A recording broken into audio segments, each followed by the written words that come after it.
Hey everyone, it's Ben, and today we're going to take a look at another Love It or Hate It. We're going to look at the SOG Sync 2, coming up next on Living Survival.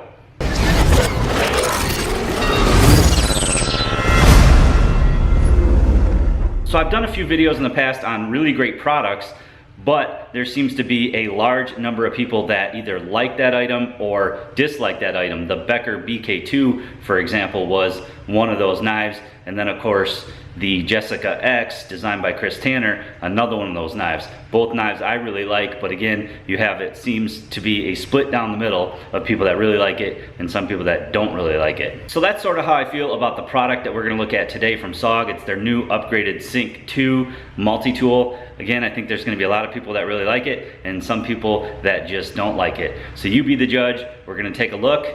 Let's get to it. So let's take a closer look at the Sync 2. This is the upgraded model over the Sync 1. This has 11 tools in it.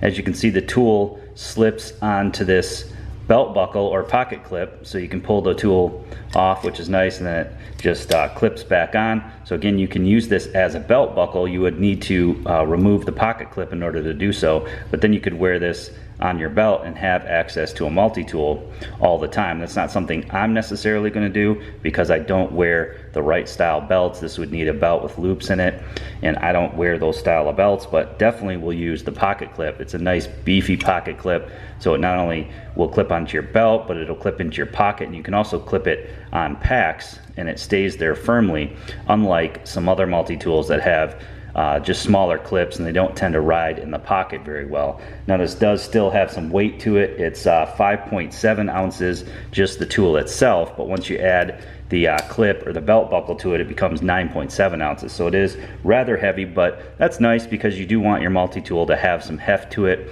There's definitely some out there on the market that are really lightweight, and you can tell when using the tool. So 11 tools on here. Let's slip off the multi-tool portion. Then of course you have your pliers. You fold out the handles, and again, it seems pretty solid in the hand, which is nice.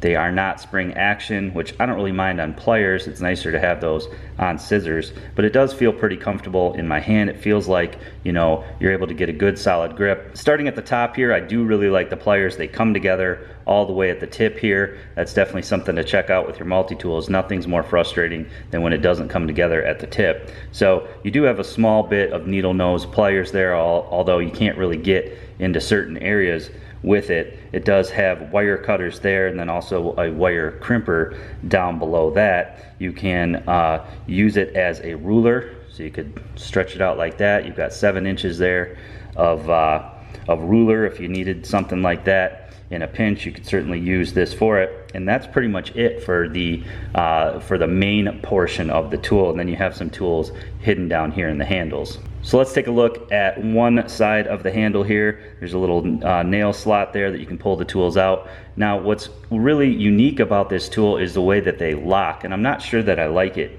or not. It seems like an extra step, but I guess they had to do it that way in order to keep the design. So the tool that's black is going to be your unlock, and what I mean by that is this one doesn't lock, so you don't have a locking screwdriver, but the scissors on the other hand do lock. So once you get them open, as long as this is shut, it will lock into place. And then of course you have your scissors there. They are spring loaded, so that's nice. So the only way to release the lock is you have to pull the black tool out halfway, and then that will release the lock. So a little bit of an extra step there. You know, I've never really seen that before, but it does work, so it's not that big of a deal. And then we can look at the reverse side here. We have a blade here. The blade is 5CR13, and then we also have another bottle opener or cap lifter on this side with a flat bladed screwdriver. So you have a Phillips and a flat, which is nice. You have a smaller flat on the end of this. This is a 3-way file, so you got 1 side, 2 sides, and 3 sides to the file. And then again, this is what's going to unlock your tools. So if we put the rest down and we just want the knife out, the knife is going to lock into place. It's pretty decent. I mean, you do get a pretty good purchase on the knife here. I like that my middle finger can kind of go in that groove there, which is kind of cool. But then again, to unlock the tool, you do have to pull this out at least halfway, and then that unlocks the knife. So this one is not going to lock. It's just going to be held up there by friction. And then of course, if we want the file, we can pull the file out, and that will lock into place. So that's nice. So, you know, just a little bit of an extra step there. I'm not sure if they could design that any differently, but it does work. And I guess with keeping the form factor of this, that's the way they had to do it. So 11 tools in all on the SOG Sync 2.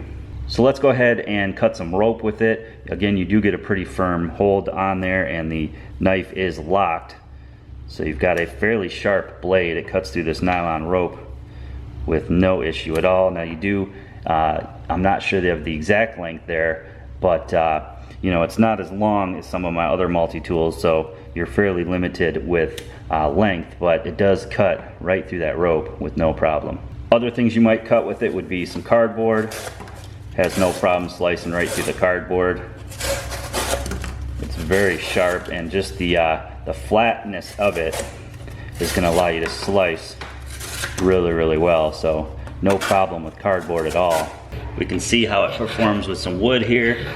Being that flat grind, you know, it's going to be very slicey, so it's not going to be the best thing to take out larger chunks of wood, but it'll certainly slice down. Now when you're using this tool harder, meaning you're putting harder pressure on it, it's not the most comfortable. It's sort of like the rebar where it has these open ends, and if you really try to get on with it, it does hurt your hand quite a bit. So, you know, just the length of the blade and obviously the flat grind there is going to be pretty limited to what you can do.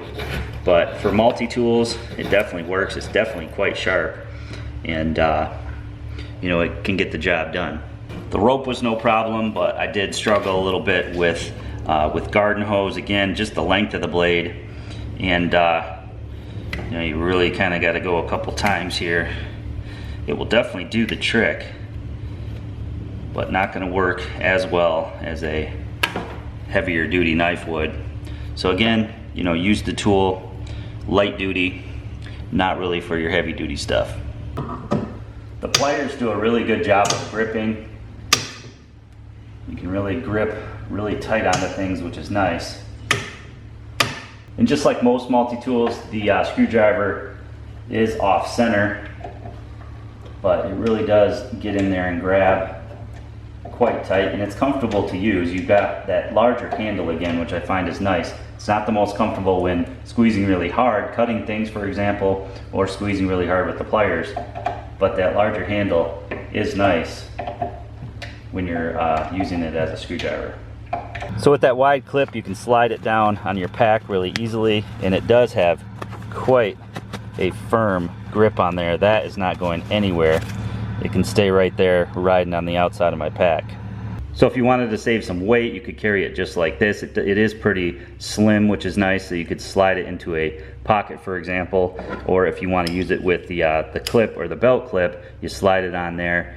It does become a little bit heavier, but then you got the pocket clip here, or if you remove that, you can put it on a belt. Now they do recommend 1 3/4 belts is what works best with this, so maybe you could find a nylon belt that has the holes in it to work with this belt, or to work with this tool. So I think the Sync 2 is a very useful product. It's got a nice form factor to it. Most multi-tools are sort of rectangular shaped. This one is more sort of square shaped, and it's lower profile, so you can slip it onto bags a little bit easier or into your pocket a little bit easier. It still has the weight of an original multi-tool, so you do feel it if it's in your pocket. I really have to give it up to SOG for coming out with these unique models. It's tough to do with certain products, multi-tools being one, to sort of push the envelope and redesign it. I like the fact that you can use it either as a belt buckle, although I don't use it that way because I wear mostly tactical style belts, but you could wear it as a belt buckle. But I think the pocket clip is really nice. It's a very secure pocket clip, secures the packs